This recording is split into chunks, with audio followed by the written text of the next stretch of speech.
Hi everyone, hope you're well. Today we're going to be looking at some of the potential topics that could come up on paper 2 of the A-Level Edexcel spec. Just before we start, I'd just like to say that this data is based off the past 20 exam papers and the past 10 exam series, okay? These are predictions based off the data and the frequency they've appeared in past exams. Anything could appear on that second paper again.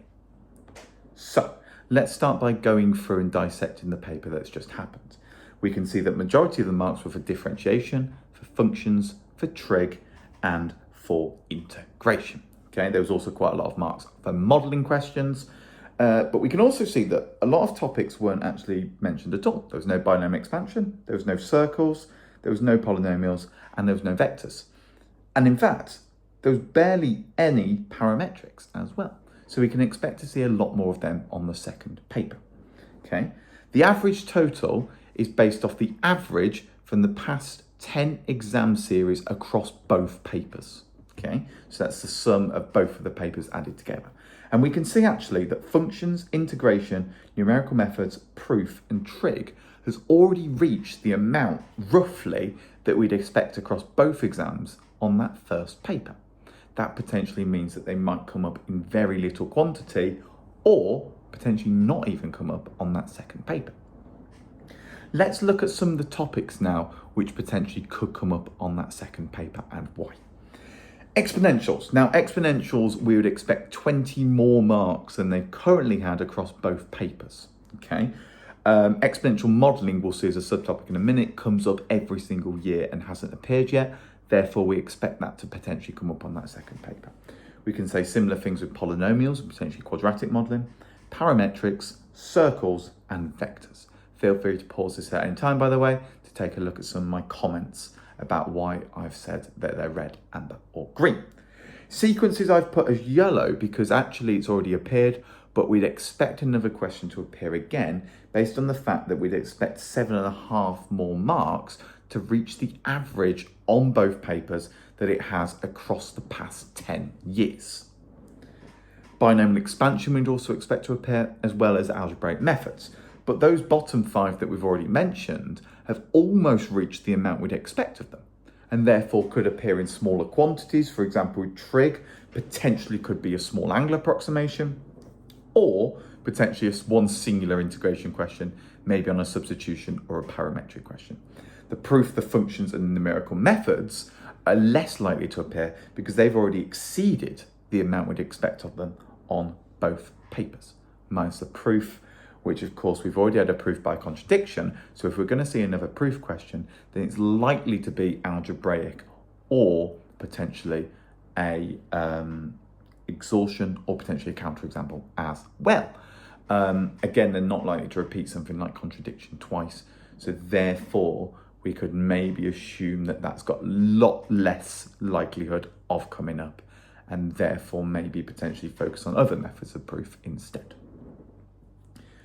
Let's look at some of the subtopics now and the reasons why they could potentially come up. So, first of all, as I've already said, exponential modelling comes up every single year. It's come up 100% of the time over the past 10 exam series, and we're 13 marks away from what we usually get, or on average we get for exponential modelling.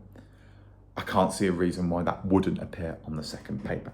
We could say similar with circles, with binomial expansion, with vectors, with logs, with quadratic modelling, and potentially some more differentiation. They're all topics that appear between 80 and 100% of the time. In other words, in 8 of the last 10 exam papers or exam series. And therefore, we'd really expect them to come up on the second paper, given that information that we just had. We could say the same about factor theorem, and potentially another differentiation question will definitely appear. Again, factor theorem is 90% likely to appear because it appeared in 9 of the last 10 exam series, and therefore we'd expect it to potentially be in paper 2. Okay.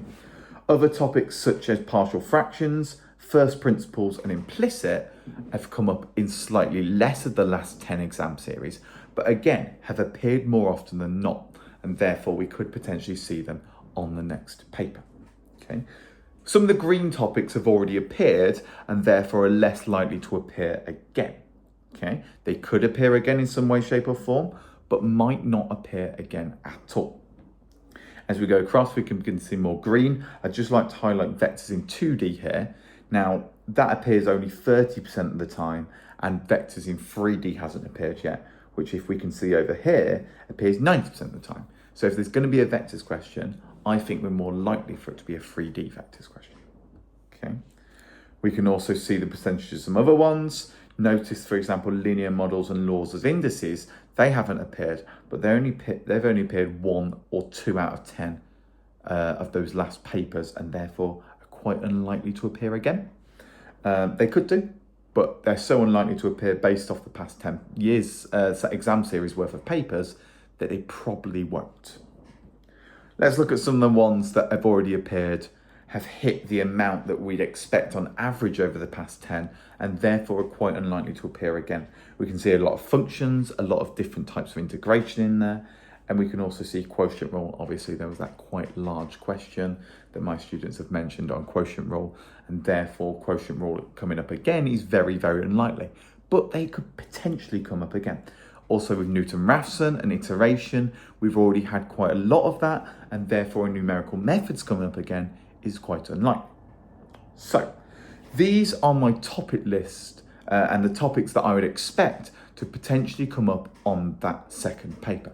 Just a reminder that this is based off evidence of the past 10 years and the past 20 exam papers. It's a prediction based off that evidence and not necessarily just everything that could come up. Any single topic that I've mentioned here, including the green ones, could reappear on that second paper. So it's important you take that into consideration.